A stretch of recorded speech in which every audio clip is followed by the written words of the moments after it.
سیاست یہ سبق نہیں دیتی کہ آپ ہاتھوں میں ڈنڈے اٹھائیں، جیبوں میں پتھر رکھیں،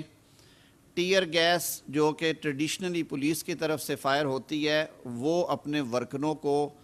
ٹیئر گیس شیلز اور ٹیئر گیس گنز دیں اور آپ ریاست پہ اور حکومت پہ حملہ آور ہو جائیں۔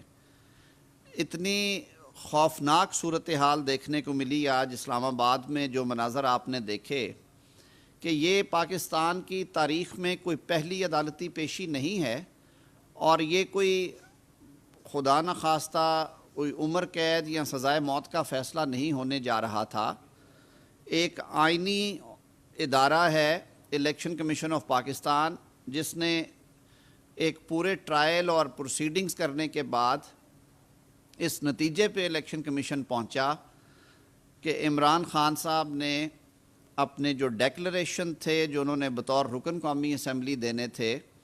ان ڈیکلریشن میں انہوں نے درست معلومات نہیں دیں، بلکہ کروڑوں روپے کے جو ان کے کوئی منافع تھے یا گینز تھے ان کو چھپایا،